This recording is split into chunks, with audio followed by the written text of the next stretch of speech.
Hello, everyone. Welcome to the Rubicon Advisors August 2022 webinar uh, with Ledlow Security Group. We have Mark Ledlow, who's going to be helping us out today, as well as Stefanie Drysdale with Prescient Cyber in Chicago. She'll be joining us here in just a little bit to go over kind of more of the digital security that we want to talk about today. So I'm really excited about this presentation today because I think it's really, really important, regardless of where you're at, where you're going, what you're doing, to always make sure you're safe and secure. So I wanted to really go over this and share some stories of what's going on in the world of security. Mark is going to be speaking really about physical security because that's what he does.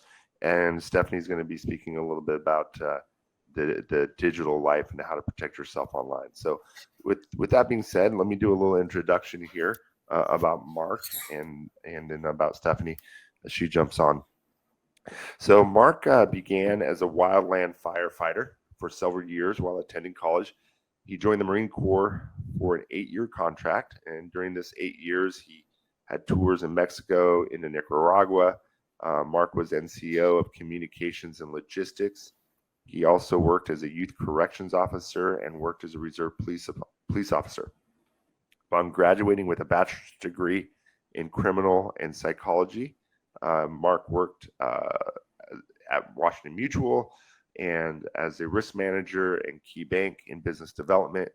But for the past 13 years, Mark has started a security group called Ledlow Security, and he's in private security, traveling all over the world for personal protection, i.e. the bodyguard work. I think the fun stuff. So that being said, I'd like to introduce Mark, and when Stefanie gets on, I'll do a brief introduction about her, and she can dive in. Stefanie's got a limited time this morning, so when she jumps on the call, we will get her immediately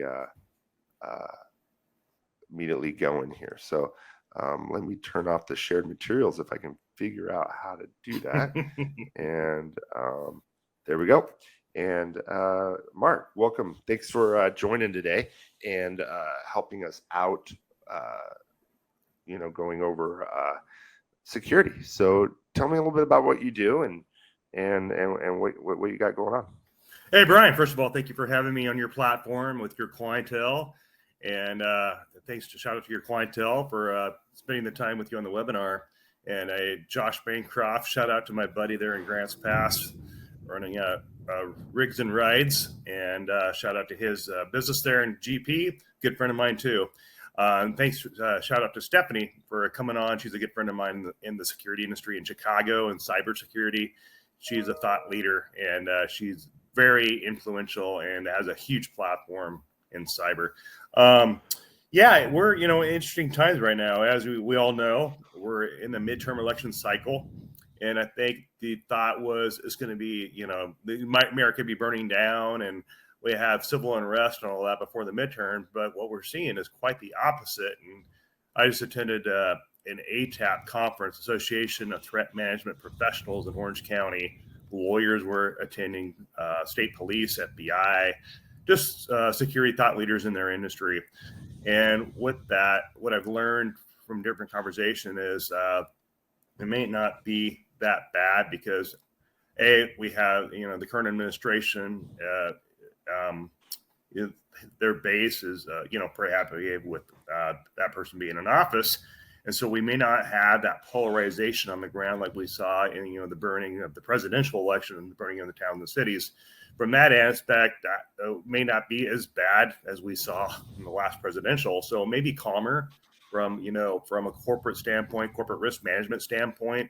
It may not be as volatile and polarizing as the election cycle. But yeah, there's going to be, we just had Roe versus Wade. So you have some issues there. Antifa, BLM, there in the 2%ers, you have the Second Amendment. So you have different groups from the left and the right. And because of those different groups, they have different opinions. They have different ideologies they believe in. and they could be problematic here September, October. But from a domestic standpoint, I think it seems cool and calm right now, and we are August, so September, October. That could all change next month. As far as business travels go, to answer your question, our C-suites are moving around like crazy. Jamie Dimon, interestingly enough, And yeah, and just for you to know, when people say C-suite, it took me a while to understand what this is. Is that's your CEOs, your CFOs, your chief investment officers.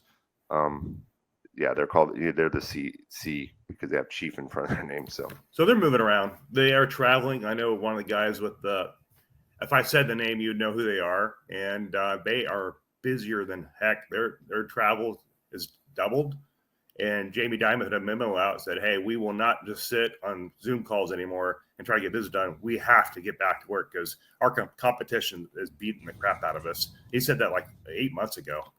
And, even Elon Musk says you're either coming back to work or you're terminated, right? And so business realizes they got to get back to work, COVID or no COVID.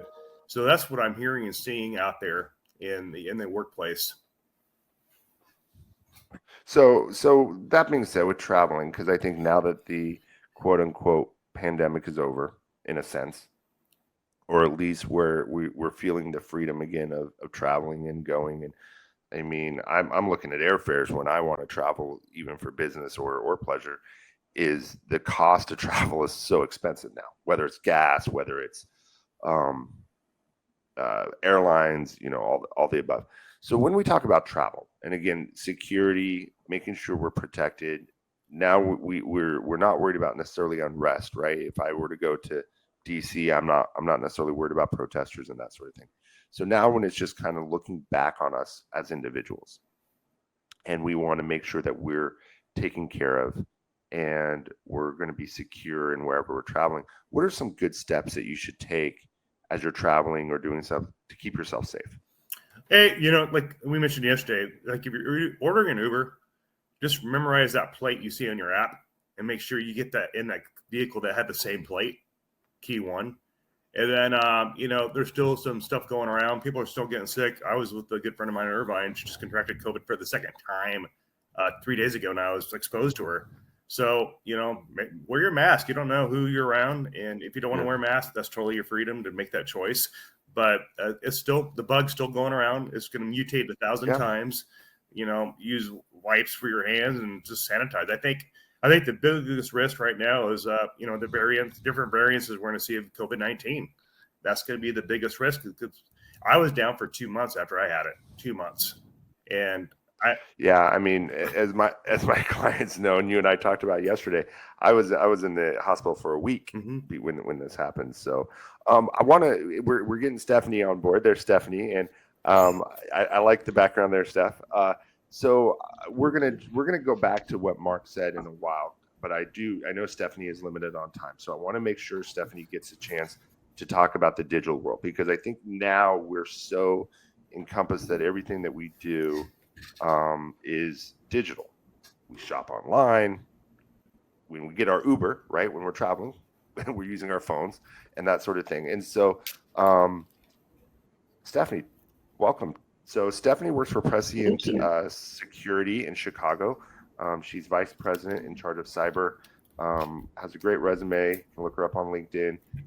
It's quite a long resume, or I would read it because it's a lot longer than Mark's or myself. So that being said, she's an expert in her field. So Stefanie, talk about digital security. Talk about what are some things that we should know about from that standpoint. Gosh, so yeah, that's a big lift. The things that we should talk about or know about. Can you hear me? I can hear you. Yeah, I can hear you. You're good. You're good. Yep. We can hear you. Perfect. You guys had a look on your face. So no, I think a lot of times right now we just have to kind of switch our mindset from thinking that everything in the digital world has to stay there and we don't really have a choice of what's out there.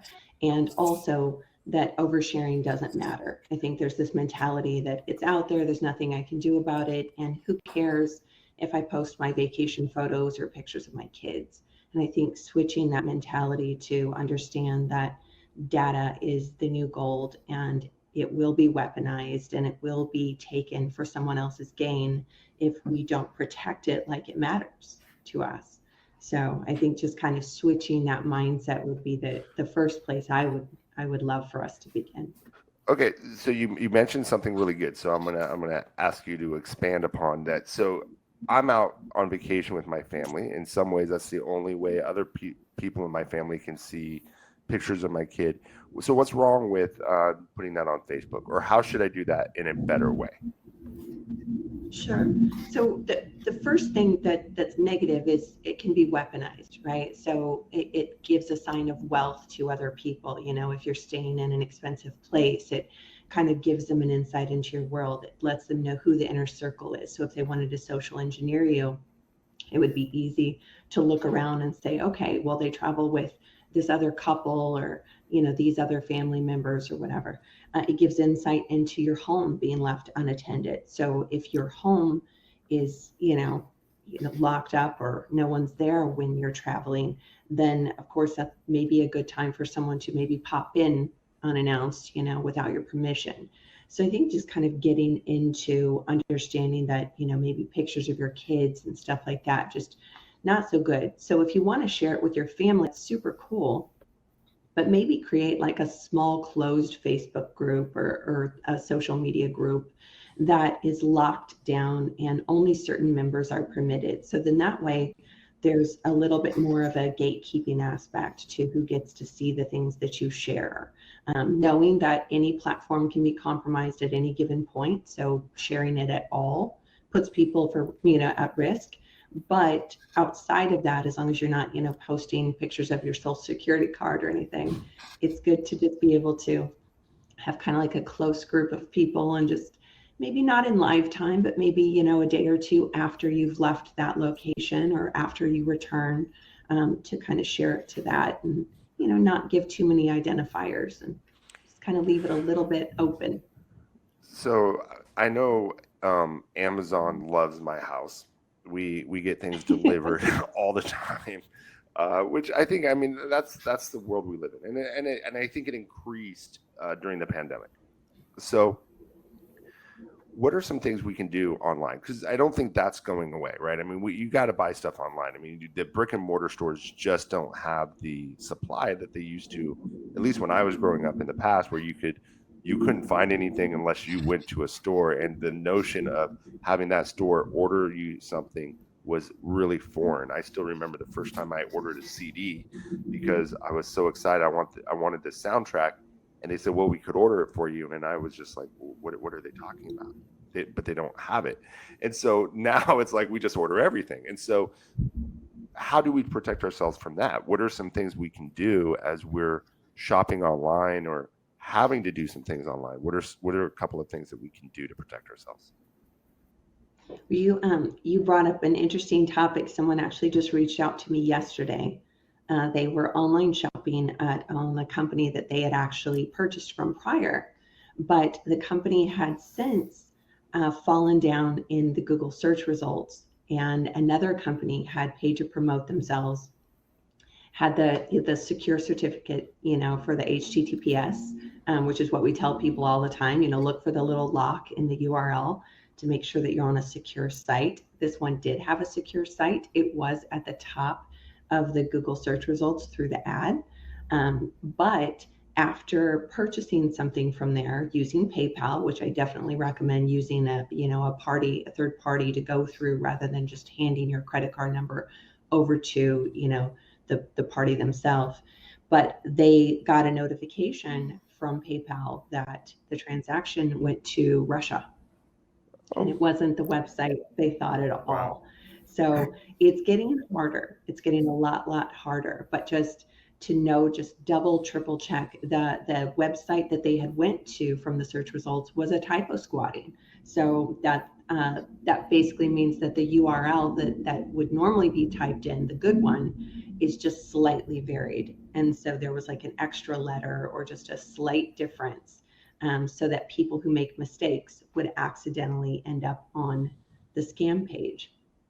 Yeah, And, and to avoid that, double check your websites, make sure that you're going to the place you think you are, and definitely use a third party to handle the transaction like PayPal. even if you use the third party, I would definitely say that what you need to make sure is that those companies are never going to email you that something has happened to your account. So I mean, and that's where you can look down in the rabbit hole a little further, what we call phishing email scams. I got one the other day saying my email has been compromised, and obviously it wasn't. But those are things that if you're in a rush or you're busy or you see, oh, this I just bought something off of Amazon and it didn't go through because I got this Amazon email. Then all of a sudden you open it up, you're getting a virus or you're getting your data compromised. So my recommendation, and I hope you would agree, is one way you can find out if an email is a true phishing email is if you look up at the email address. It's not a simple address, such as my email address. It's not Brian at da da da. It would be Brian at XYJ7, and it's a host of numbers that are just have no sense or make any sense at all. That's the indication that I always look at first, because that's pretty standard. Yeah, I totally agree with you. And I always tell people to be hesitant to respond to any kind of outreach, whether it be through a text, a phone call, an email, anything like that. Be hesitant to respond to outreach. If you get an email that claims to be from a place that you online shop, just don't click on anything and go around and go to the app, go to the actual website that you know is an actual website. Don't interact with the outreach, just go around it. So if you get a text message from your bank that says, did you authorize this ACH transfer?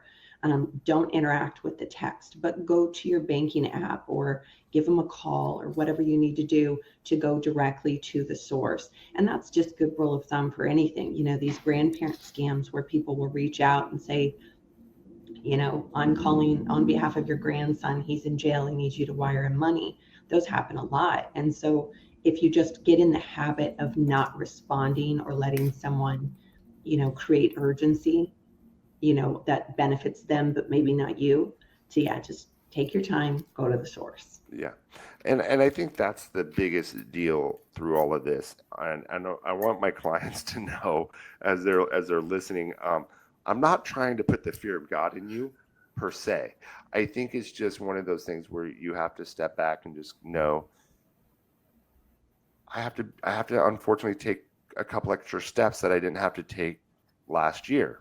It's a lot more steps than I had to take 5 years ago. And I think that's where we are as a society. Unfortunately, that's why one of the things that I did, and I didn't share this with you guys yesterday when we were doing our preparation call, is one of the things that I've done for clients is I sent them it's called a financial organizer. And if you're on the call and you haven't received one, let me know. I'll send you one. They're great. You put in your bank account numbers, you put in all of these information, you put in your insurance policies. It's for your children when you pass away or something to that effect. And I was having a conversation with my father and saying, hey, Dad, if you pass away, I know I have to call XYZ Insurance. And he goes, well, Brian, I have 3 different insurance agents at 3 different companies. Well, how am I supposed to know that? So I put together this packet for them. Well, it's a paper packet. It is not electronic. It is not online. It's a paper copy. You put it in your safe or your safety deposit box. And so I figured if you're going to put all that information in a place like that, you're at least cutting the risk down exponentially that someone has to physically steal it to be able to do any nefarious things with it. So I would recommend things like that if you're putting together a financial packet, whether it's through something I offer or you're doing personally on your own, make sure that you're cutting down those risks. So one of the things that we've done as a family and that we've talked about in the past, and these are little things that you have to watch for, is we don't have TikTok in our house. My kids are very upset with Dad, but we don't have TikTok. And because TikTok is well known that it is a Chinese company.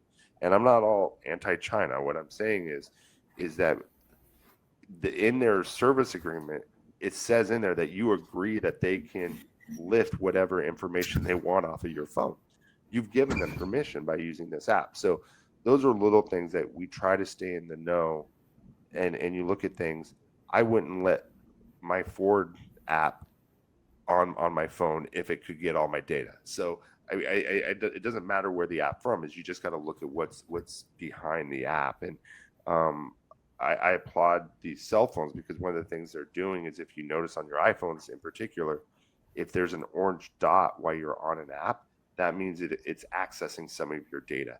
And so I think Apple and Android, they've been using some of these security things to kind of help. And so one of the things I know is really popular, Stefanie, is password apps. So how does that take effect? Because I have probably 20 different passwords for things. How do password apps work, and do you recommend them? Well, if you only have 20, like you're definitely way ahead of most people, because most people have a ridiculous amount. I know I do. I probably have double that. I'm just trying to be. Yeah, so password managers are incredible. They are good for so many reasons, right? They help keep you organized. They can oftentimes generate strong passwords for you. Sometimes they can compare them to breach credential lists, so that you know if something has become compromised, perhaps since you initially created the password. So really, really helpful. I like password managers that don't store much data in the cloud. I like things that are kind of encrypted on your device and stored locally. And they're a little bit more complicated to recover things that way. But again, if they're harder for you, they're probably a little harder for criminals as well. So I like that aspect. Some are better because families tend to share passwords, your Netflix, other things like that. So overall, I think they're a really, really important way to encourage people to keep really strong, complicated passwords that normally they wouldn't, because it's just easier to use the same password over and over again. And that is one of the main reasons why we're seeing so much ransomware and so many compromises, is because people use passwords over and over again. So the password manager really discourages that. That's nice. And I think, using ones that I like the idea of having it where it's stored on your phone. So what we've done as a family is LPL, and hopefully this will give comfort to my clients that are listening. LPL has a whole host of security requirements that we have to do all the time. And one of the things is we have to have multi-factor authentication. If we have so many bad logins into our phone, it'll automatically erase all the data on our phone. My laptop has to be disk encrypted, which means if after 10 attempts on my laptop, it'll erase the laptop. So we have rule number one in the family is you don't screw with people's phones by messing and putting that time clock on that they can do on Apple phones. But we do those things because, again, just as easy as our own devices can get attacked or compromised, our children I think are very, very susceptible to that as well. And so we're very limiting on what type of apps they can have on their phone, and that sort of things. So we're definitely watching for that. What are some other best practices, Stefanie, or some takeaways? I mean, I know you've got to jump here in a couple of minutes. So what is just something you would like us to take away? If we could just take one thing away from the cybersecurity world as something we can do today that could protect us, what should we do? Yeah, I'd like to remind people that it's not IT security's job, and it's not just for computer inclined people. If you touch devices, if you interact with phones, computers, any of that, then cyber matters to you, and it'll find a way to matter to you whether you like it or not. So, to turn a blind eye and not pay attention to, the latest breach, or to get breach fatigue where you keep hearing it and you're like, why does it matter to me? I really encourage people to just stay invested, stay in the game, pay attention, update your passwords, do the things, learn about new scams, listen to kind of how these criminals are operating. And, it's like when your mom or dad used to teach you about, carry your purse a certain way, or carry your keys a certain way, or don't don't leave things in your car. This is the same kind of thing in the digital world. It's just learning how to be safe in the digital world and what types of crimes are committed out there, and just to kind of keep an open mind to how you can continue, to learn about those types of things and share them with people that you love and protect them. Okay, I like that. And you feel free to stay on or jump off. We're going to kind of segue into Mark's area here, but feel free to stay Take on. that picture before she leaves. Yeah. Oh, yeah. I got to take a picture. So we can spread it on LinkedIn. Yes. So, and then as for those that are listening here, we're also with the YouTube channel. Just do a little shout out that with our YouTube channel. We are definitely that's been going strong here as well. So just wanted for people to know that. So let's see. He's doing IT and trading. Everybody smile. There we go. So perfect. All right, I'll get that sent over to you. Okay. So that being said, we're gonna kind of segue and again, Stefanie, feel free to stay on, or if you need to jump off. So I love to listen to Mark, so I will just Great. another few minutes before I have to go. I always love to listen. And first of all, everybody, I thank you, Stefanie, for coming on. And I reached out to her on LinkedIn and said, hey, I need your help.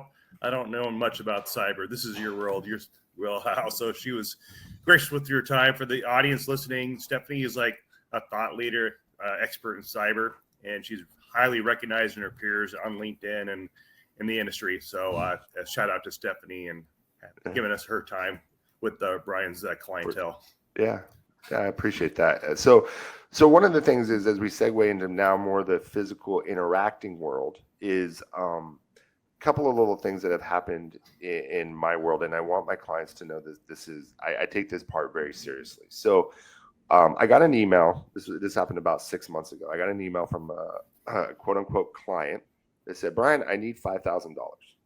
I'm really busy today, so please don't give me a call. Just send me the $5,000 and everything will be okay. So Stefanie and Mark, let's get a raise of hands here. Is that a red flag or not for me as the advisor if I got an email like that? Right. Okay. The irony is, as I called the client up to say, hey, just need to make sure, do you really need this $5,000? She said, Brian, I told you not to call me. It was actually the client. She had just worded it that way. And so I had to remind the client that I will not accept emails. I will not just accept phone calls we have to speak. And so just know that's something that is the requirement in my field, but it's also a best practice that I do, that if I were to just receive an email, I'm going to follow up with a verbal call, whether you put it in there or not, that I have to do that. And then the last one I want to talk about is just one that's kind of been hitting the world lately, which is really, really kind of scary. And so I'm really going to encourage everyone to make sure that when you get your account numbers, shred your account numbers. If you notice, when I send you things, they're either sent encrypted and secure, or if they have your account numbers on there, or if they don't, they just have the last four. So it's really important, because one of the things that we're seeing is people are, if they get a copy of a statement with your account numbers, what they're doing is they're going to Schwab, E-Trade, these electronic broker dealers that can then open up an account in your name. They are then doing an account transfer or an ACAT using a different email address and transferring the funds out. So I had that happen to a client last week. But because, again, I'm having these communications with you guys as my clients and making sure everything is protected, we were able to stop it immediately. And so as I see those things, if you're unhappy with me and you're going to kick me to the curb, it's your prerogative. But I'm going to call you to make sure that this is a legitimate thing. So just know that we're on top of things, that when things are out of place, and if you want more insight on that, I can give you a better insight later on. But if those are things that are scaring you or stuff, don't let it scare you. Just be mindful and know that we're doing things to protect on our end. And if I see things that I don't think are correct, I'm gonna give you a call. And that leads me to what Mark and I have been talking about. So Mark does personal protection, which is a little different with traveling and that sort of thing. And so Mark, talk to me a little bit about your bodyguard work. So I think, tell me a little bit about, you own a company that they do bodyguard work. And so tell me a little bit about what that means. Yeah, bodyguard.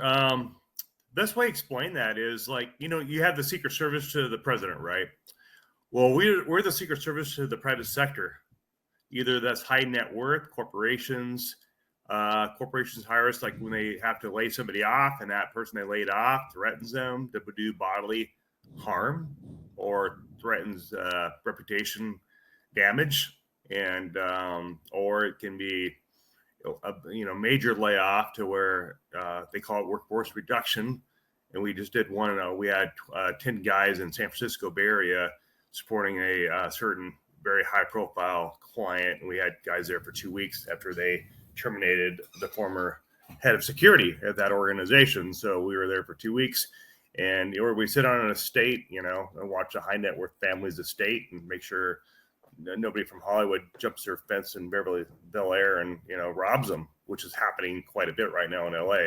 I mean, the home invasions has skyrocketed in the LA metro area, especially in the Woodland Hills and Bel Air Park and those other areas on the coastal area, Santa Monica, Pacific Palisades. Yeah, it's gone stupid. And right now they're having Chilean gang. There's a circuit of Chilean gangs that look like surfer dudes. And what they're doing is they're going from the coastal routes in San Diego, and they're going into the golf course side, and then they're jumping from the golf course side into these planned communities that are very high net worth homes, jumping the fence. And they're very strategic in how they do it. They have some sort of sophisticated communication device, and they're ransacking houses. And my chief operations officer and I had a call with the homeowners association, and they say, hey, people are losing thousands of dollars of merchandise out of their homes, and they're going in from the back way to rob these homes in Southern California. And it's a Chilean gang circuit that's doing it, and it's an ongoing investigation with many agencies in Southern California. So it's just getting a little wacky. Yeah, that's crazy. So what are some things that we can do to protect our homes? So what are some easy things that we can do to make sure that our homes are protected? I'd say lighting. Lighting's huge. I have a ring setup thing that I got from, I think, Home Depot, or maybe it was Home Depot or maybe Costco. But I got a ring surveillance system on my house. When people perceive your house to be occupied, if you have noise, and if you have a system where you can set up where make it look like the TV's on, radio's on, someone's in the house, chances are they're not going to think twice about going in your house. And make it look like if someone's inside the house. But pull your curtain, pull your drapes, or a lot of people now are getting house sitters. Especially in Southern Oregon, I know a lot of people have house sitters when they're gone. So that might be an idea. Have a teenager that that's trying to make some extra money, going to college or high school money. Have them stay at your house, take care of the pets, and if someone sees that house is being occupied, they're less likely to hit it. So house sitting is another one. Lighting is a huge one. Make it look like it's living, and check the mail. Because what they'll do, they'll go to the mailbox and see how much mail's in that mailbox, and that'll be an indicator they've been gone for a while, so they can probably hit that. So the mailbox is usually an indicator to the criminal that, hey, that house is a great place to hit. Mm-hmm. How about when you're just traveling around your daily thing, what are some best practices we can do that when you're like getting gas, when you're going shopping, what are some things you can do to make yourself not a target? A lot of people use their debit cards to pay for gas, and think about those ATM things that they can easily, criminals have developed and engineered those ATM things that you slide your debit card into to memorize your card information. And so now I go to California, gas up, they have that taped off where it hasn't been tampered with. But if you're traveling, I would highly suggest using a credit card, because a credit card's easy to dispute charges and get them removed. Versus a debit card, they pull that money out of your account. So I'd be using credit cards. And then when you're gassing up, like if you have a lot of, let's say you're going shopping, right? Going Costco run, whatever you're doing, and you decide, oh, I'm going to stop at the gas station, get gas up. You should gas up before your trip. Get a full tank in your trip in your car, fill it up, and then go to Costco, boom, and then go home. That way you're not making any extra stops and leaving that merchandise in your vehicle, because it's suspect to be stolen. Like, for example, I was in Sherman Oaks, and I was moved out of Orange County, and I had some friends at Sherman Oaks, and like a stupid idiot, I was thinking like I'm Oregonian, and I left all my stuff in my car. The next day I went, my whole entire car windows were smashed out. I lost 10 years of life. My military record, DT-214s, everything was gone. I was so pissed off. I'm like, you know what? Shame on me. Again, I was thinking like an Oregonian. I was in LA. And that happened probably 15 years ago. I never forgot about that. But nothing is safe. Everybody's looking for an easy hit right now. Everybody's hurting financially. Everybody's getting crushed financially. Especially the middle class with gas prices. You know, you're paying $6 a gallon for gas in the Bay Area. And so everybody's hurting. When you're gassing up, make sure when you get out of your car, I always do like a 360. I always pretend like I'm getting out of the car, and I put the President of the United States doing a 360 like the Secret Service does, checking my surroundings, seeing who's watching me. Someone's watching me, I make eye contact with them and look at them for a minute, maybe a minute, and look in their direction and let them know I'm watching them. And if they're staking you out, they remember you, or get your phone. You can legally get a phone if someone's making you nervous. Take a picture of them. If they're stalking you, and then they go, oh crap, they just took a visual picture of me. And that's totally legal. You can take a picture of anything you want. And so that's why everybody does, videos and stuff when crimes are going down in LA. That's how TMZ's getting most of their video footage. Everybody's got their phones while the crime's being committed. So, LAPD and all the detectives are hacking those cell phone towers and getting all that information. So everybody's doing videos. So if a crime's being committed or someone's threatening you, get your phone out, take a video of it. You can do that. I know one thing I know the one thing you and I talked about is one of the things that I've shared with my daughter is if she's going to go out from a store or something where her car is the only one in the lot, or there's another car just right next to hers where they didn't have to park that way, is don't be afraid or embarrassed. And I think a lot of times we're like embarrassed to feel like we're nervous or something, but there's a reason why we have a gut. And I think we don't be afraid to talk to somebody and say, hey, can you walk me to my car? Hey, can you make sure, I just don't feel comfortable, and I think a lot of times we don't do that. We just go, I don't want to impose on somebody. I don't want to bother somebody. But yet by just doing that little action could be saving your life in a sense. And I think a lot of times, we are so busy on our phones, walking to the car with our phones. We're walking, doing whatever. I think a lot of those issues are creating opportunities for us to get taken advantage of because we're not focused on what's going on around us anymore. I think you said a key thing. Innately, our gut is our GPS telling us there's something wrong and we need to listen to that. I heard someone say that in a training that I went through. Byron Rogers, I did a podcast, and he has some subject matter experts in just threat management, risk aversion, and all that. And one of his subject matter experts says, your gut is the best GPS telling you you're in danger than you're aware of. When you have that sense and the hairs of your neck are standing up, something's up. You need to listen to that and get out, because your brain is so in tune, and your hearing, your visual is so in tune. If you feel uncomfortable and you're just starting to sweat a little bit and you're just not in the right place, listen to your gut, because your gut is your alarm system telling you something's up, and get out of that environment, whatever you're doing, especially like a dark area with no lights in a parking lot, and maybe at Nordstrom shopping or whatever. Listen to your gut GPS, like you referred to. Yeah. So as we're kind of winding down here, do you have any fun stories or any exciting things because you've protected some important people. So do you have any kind of fun stories? Yeah.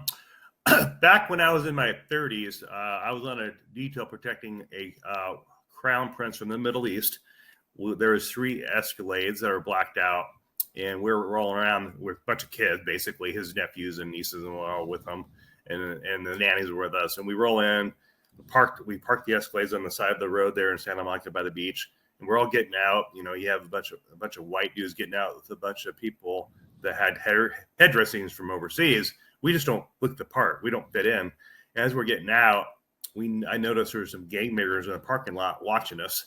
And I'm like, that's a little odd. And they had some red bandanas on. So I'm assuming they're probably Bloods, gang members. And we're getting out, walking down the sidewalk. And then I noticed these guys are watching us closer and closer. And then a couple of them start walking our direction. And then immediately I'm like, something was up. So I dispatched a couple of our agents to go run interference, find out what they wanted. And it's my GPS told me we need to get out of here. So I told my principal, hey, let's get in the vehicle. Why? Your mom hired me to protect you. Don't ask why. Get in the car. And I grabbed him by the neck, and he's probably worth billions of dollars. Get him by the neck, threw him in the car. But Mark, what's wrong? And tell me what's wrong. I'm like, don't worry about it. We got to get you out of here. I don't have time to explain. And then I'm watching my two white retired cops run interference. They meet the guy, and the guy pulls out a knife. I can see the shiny knife coming out of his hand. And then my fellow agent pulls out his Glock or gun, whatever. And he didn't point at him. He showed it to him. And then he goes, he's got a gun. And they ran the other way. And then a bunch of other gang members started coming in our direction. Oh, wow. And so they held them off while we got in the car. And then they talked for a bit. And I think they ran off. Eventually they figured out because the other agent had a gun too. Concealed carry weapons permit. And so you got to listen to your gut. Excuse me, allergy season. So that happened, and I'll never forget that. And then we had a situation where I was protecting the chief of a certain Indian tribe in Southern California, and one of the Indian tribal members was involved with the cartel, and the chief refused to pay ransom extortion money to the cartel in Southern California, and he was actually on Governor Arnold Schwarzenegger's tribal commission. And we had a 30-man team for that chief. And it's the second biggest detail next to the United States president.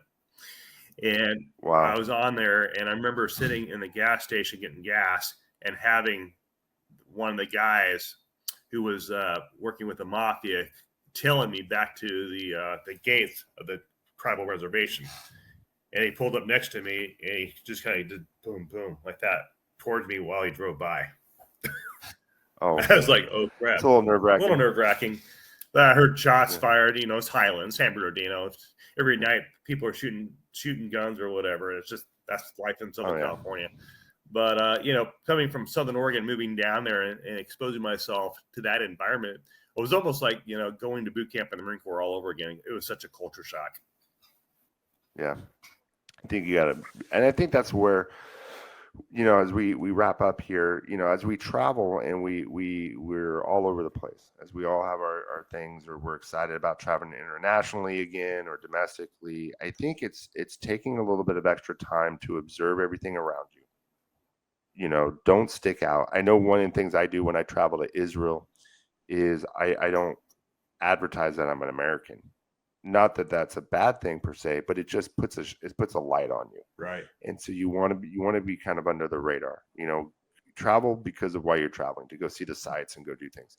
You're not there to, have a spotlight shown on you. And I think those are little things that we can do that can really protect you when you're traveling. So, but that being said, I want to thank you, Mark. Again, shout out to Stefanie for helping me out today with this little webinar that we've been doing. A couple little housekeeping items. Want to let you know we are looking at doing another webinar next month in September. Still trying to finalize details on that one as far as dates and those things are concerned. If you notice on my email signature, there is now a YouTube channel that you can click where you can look at all of these videos that we've been doing. This one will probably be uploaded this afternoon or tomorrow. So you can, if you think this has been I think this has been one of the better ones as far as information. So you can feel free to share the YouTubes going out and that sort of thing. So that being said, Mark, I appreciate your time. I appreciate you helping me put this together. And everyone, again, go with safety. And as always, if you have concerns or questions about the safety with your stuff with me, feel free to give me a call and we can walk through the insights of that. So, Mark, thank you for your time today, and have a wonderful rest of your day, everyone. Thanks, guys.